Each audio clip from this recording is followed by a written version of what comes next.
नमस्कार, ग्लोबल स्पेशलमा यहाँलाई स्वागत छ। दर्शकवृन्द, ग्लोबल स्पेशल खोजमूलक समाचार सामग्रीहरूको स्पेशल प्याकेज हो। हामी जनसरोकारका हरेक विषयको गहिरो अध्ययन गर्दै सत्य तथ्यलाई उजागर गर्ने प्रयास गर्दछौँ। सत्य तथ्य र निष्पक्ष समाचारको प्याकेज दिने हाम्रो प्रयास निरन्तर जारी छ।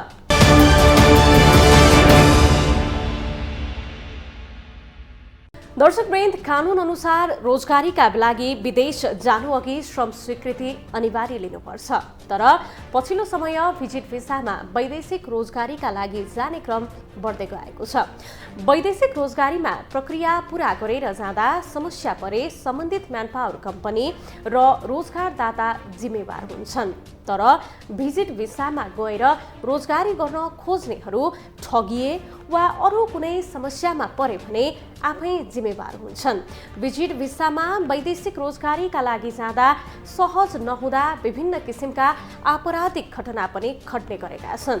आज हामी श्रम स्वीकृति नलिई वैदेशिक रोजगारीमा गएकै कारण दुःख पाउनेहरूको दुखान्त विषयलाई ग्लोबल स्पेशलमा प्रस्तुत गर्नेछौँ।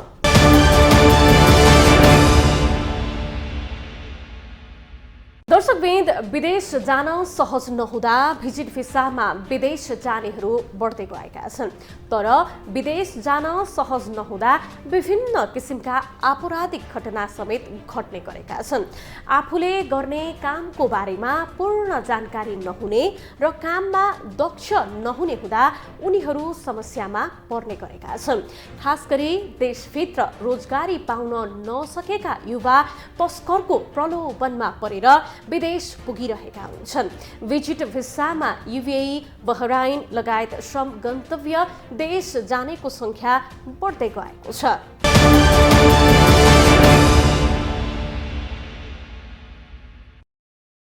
नेपालबाट विदेश रोजगारीमा जाने प्रक्रिया निकै लामो र झन्झटिलो रहेको छ। कामदार छिटो र सहज रूपले जान खोज्ने भएकाले भिजिट भिसा रोज्ने गरेको पाइन्छ। भिजिट भिसामा विदेशिने र केही समयपछि उतै रोजगारीमा लाग्ने गरेको देखिन्छ। भिजिट भिसामा विदेश जाने र उतै बस्ने क्रम बढ्दा नेपालीहरूले दुःख पाउने गरेको भन्दै सरकारवाला चिन्तित छन्। उनीहरूले भिजिट भिसामा कडाई गर्न सरकारको ध्यान आकर्षण गरेका हुन्। भिजिट भिसामा जाने कामदारलाई सचेतना आवश्यक रहेको छ। कामदारको मात्रै नभएर सरकारको कमी कमजोरीले पनि भिजिट भिसामा जाने श्रमिक बढ्दो छ। तर भिजिट भिसामा गएकाहरू योग्य नहुने र कामको परीक्षण नै नलिई जाने हुँदा उनीहरू समस्यामा पर्ने गरेको देखिन्छ। कमसेकम हाम्रो नागरिक योग्य हुनु पर्यो। योग्य भएर नै चाहिँ जानु देश हुन्छ। त्यसको लागि हाम्रो नेपाल सरकार या हाम्रो चाहिँ मन्त्रालयले श्रम मन्त्रालयले के गरिरहेको छ, के प्रशिक्षण दिइरहेको छ। उनीहरूको भाषाको पनि अभाव हुन्छ, थुप्रै अभाव त्यो अर्को देशमा गएर हुन्छ। त्यसको लागि कमसेकम धेरै नभए 1.5 महिना या 3 महिना कोसिस गरे पनि हुन्छ। अलिकता योग्य बनाएर पठाइदिए राम्रो हुन्छ। त्यहाँ ठाडो परेको बेलामा पहिला सुन्थ्यौँ चाहिँ एम्बेसीमा पनि कन्ट्याक्ट गर्न दिँदैन, घर परिवारसँग पनि सम्पर्क गर्न दिँदैन भन्ने किसिमको कुरा हामी सुन्दै थियौँ। यो सबै कुराको ग्यारेन्टी हुनु पर्यो। जुन ठाउँमा जानुहुन्छ धडल्ले केही अफर पर्यो भने आफ्नो घरमा आफ्नो गार्जियनलाई पनि कुरा गर्न सकुन्। आफ्नो देशको चाहिँ उहाँ दूतावास हुन्छ उहाँ पनि सम्पर्क गर्न सकुन्। यो किसिमको वातावरण यदि भइसकेको छ भने हामी एकदम यसमा चाहिँ सहयोग गर्नुपर्छ। किनभने हामी बन्द गरे पनि इलिगल तरिकाबाट जान्छन् भन्ने पूर्व मन्त्री पनि भनिसक्नुभयो अघि। हामी पनि सबै सांसदहरूलाई यो महसुस छ, जम्मै कर्मचारी साथीहरूलाई महसुस छ कि इलिगल तरिकाबाट पनि गइरहेको छ। पछिल्लो समय युरोपेली मुलुकहरूमा भिजिट भिसाको आवरणमा युवा तस्करी बढिरहेको छ। सरकारले मेनपावर कम्पनीहरूका एजेन्ट खारेज गरेको भन्दै आए पनि एजेन्ट मार्फत नै काम भइरहेको छ। यसका लागि सरकारले कार्यविधि नै बनाएर भिजिट भिसामा कडाई गर्नुपर्ने आवश्यक छ। यता क्षमतावान कामदार पठाउन नसक्दा वैदेशिक रोजगारीको व्यवसाय नै धरापमा परेको छ। स्वदेशमा रोजगारी सृजना गर्न नसक्दा वैदेशिक रोजगारीलाई नै प्रश्रय दिनुपर्ने बाध्यता पनि छ। सरकारले व्यावसायिक कामदारलाई विदेश पठाउन सक्नुपर्ने हो, तर प्रशिक्षणको अभावमा त्यस्तो हुन सकेको छैन। तर श्रम मन्त्रालयले भने 7 प्रदेशमा ट्रेनिङ सेन्टर सञ्चालन गर्न लागि बताएको छ। यो घरेलु कामदारको विषय मात्रै होइन, क्षमतावान चाहिँ नि हामीले स्किल वर्कर चाहिँ हामीले पठाउन नसक्दाखेरि हाम्रो वैदेशिक रोजगार व्यवसाय चाहिँ धराशायी भयो।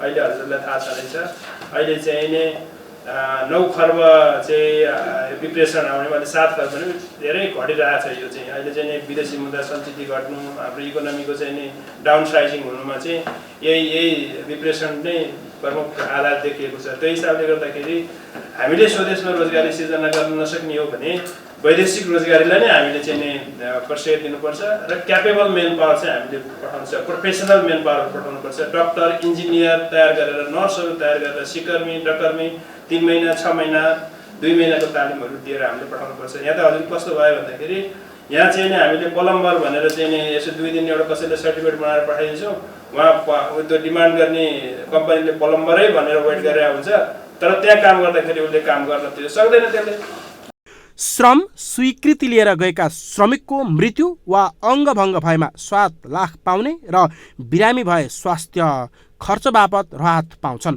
तर भिजिट भिसामा जाने कामदारका लागि यो सुविधा हुँदैन। त्यसैले उनीहरूले धेरै समस्या भोग्दै आएका छन्। यो समस्या समाधानका लागि सरकार तत्काल गम्भीर बन्नुपर्छ, कामदार आफै पनि सचेत रहनुपर्छ। ग्लोबल टेलिभिजनका लागि क्यामेरामा सन्दीप डागीका साथ ज्योति पौडेल, काठमाडौँ।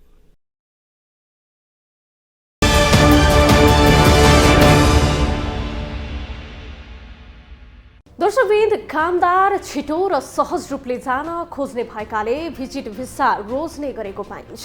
नेपालबाट वैदेशिक रोजगारीमा जाने प्रक्रिया निकै लामो र झन्झटिलो रहेको छ। भिजिट भिसामा विदेश जाने र उतै बस्ने क्रम बढ्दा नेपालीहरूले दुःख पाउने गरेका छन्। भिसामा गएकाहरू योग्य नहुने र कामको प्रशिक्षण नै नलिई जाने हुँदा उनीहरू समस्यामा पर्ने गरेका छन्। तर पछिल्ला समय प्रलोभनमा पालेर युवालाई विदेश पुर्याउने क्रम बढ्न थालेको छ। कोरोना महामारीको कारण बन्द भएको अन्तर्राष्ट्रिय उडान पुनः सुचारू भएसँगै भिजिट भिसामा जानेको संख्या पनि बढ्न थालेको हो।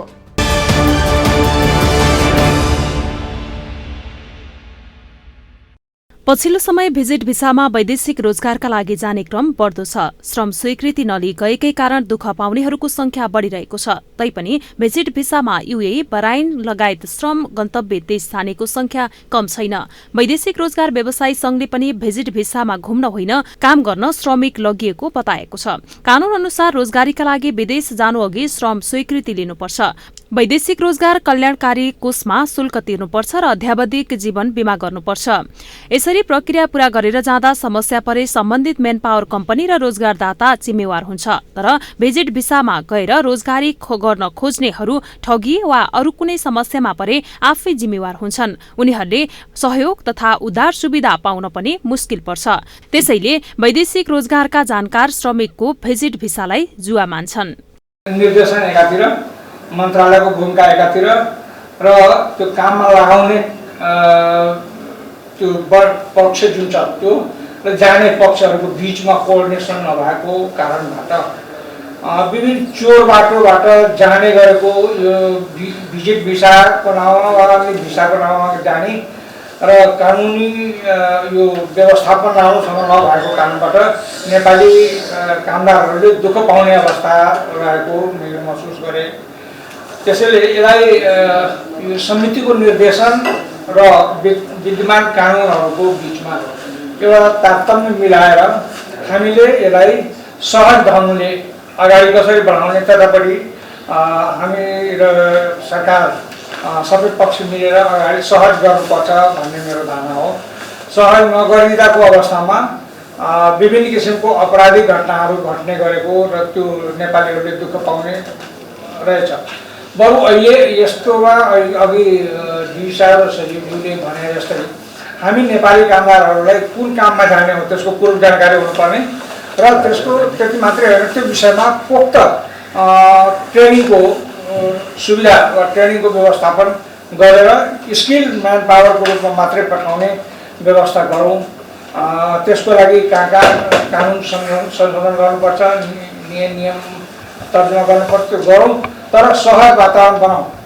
सहज वातावरणमा कानुनी प्रक्रियाबाटै जाने हो भने दुःखद परिस्थितिहरू नआउला र दुःख नपाउला नेपालीहरूले, त्यो धारणा मेरो छ। र यसमा म सभापति मार्फत के निवेदन गर्न चाहन्छु भने कानुनी जटिलताहरू पनि हामी सँग छलफल गरेर यसलाई सरल बनाऊँ, मन्त्रालयबाट पनि यसको सहज वातावरण बनाउनेमा हामी सबै लागौँ र हामी कानुन मन्त्रालय लगायत परराष्ट्र मन्त्रालयहरूको बिचमा पनि एउटा कोअर्डिनेसन गरेर एउटै धारणा जाओस् र नेपालीहरूले दुःख नपाओस्, त्यसको वातावरण बनाऊँ। पोख्ता ट्रेनिङ लिएर मात्रै पठाउँ भन्ने मेरो धारणा छ। विदेश जान सहज नहुँदा भिजिट भिसामा विदेश जानेहरू बढेका हुन्। विदेश जान सहज नहुँदा विभिन्न किसिमका आपराधिक घटना घट्ने गरेका छन्।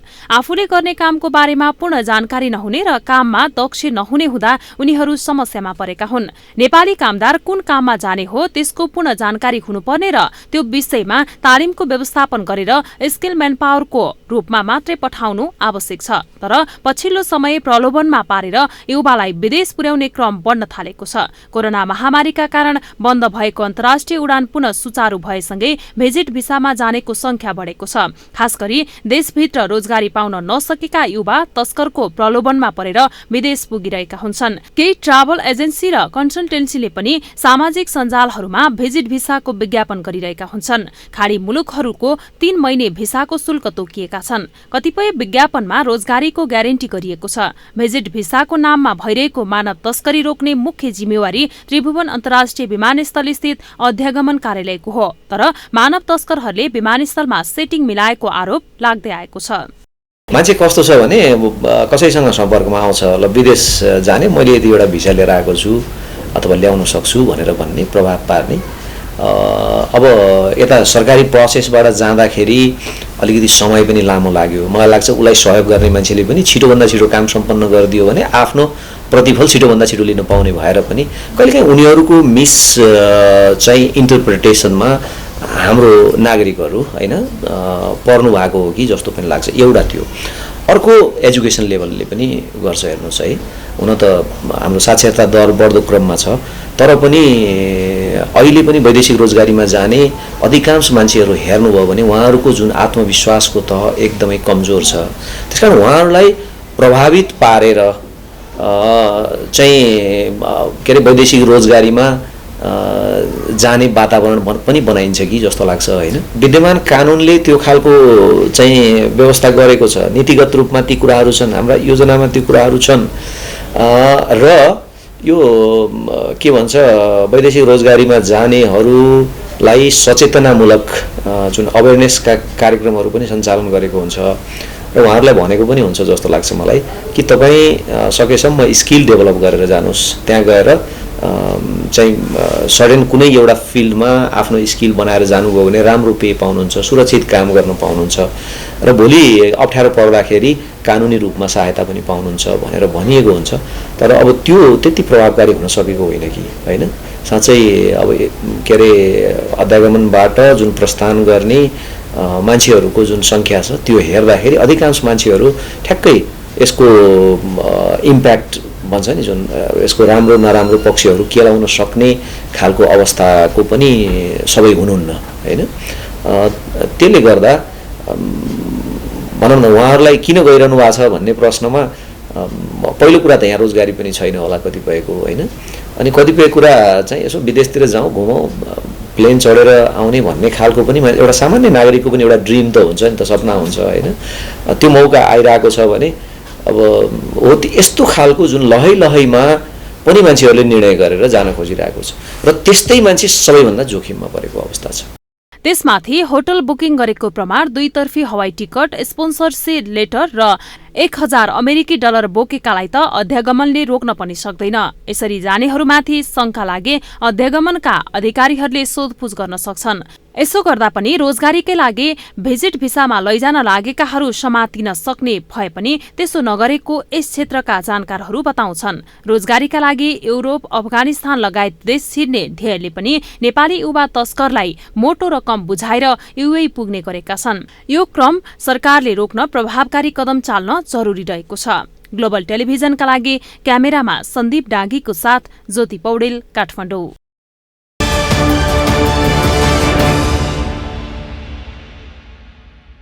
स्वदेशमा रोजगारी सृजना गर्न नसक्दा वैदेशिक रोजगारीलाई प्रश्रय दिनुपर्ने बाध्यता रहेको छ। पछिल्लो समय युरोपेली मुलुकहरूमा भिजिट भिसाको आवरणमा युवा तस्करी बढिरहेको छ। सरकारको कमी कमजोरीले पनि भिजिट भिसामा जाने श्रमिक बढ्दै गएका छन्। सरकारले म्यानपावर कम्पनीहरूका एजेन्ट खारेज गरेको भन्दै आए पनि एजेन्ट मार्फत नै काम भइरहेको छ। यसका लागि सरकारले कार्यविधि नै बनाएर भिजिट भिसामा कडाई गर्नुपर्ने निकै आवश्यक छ।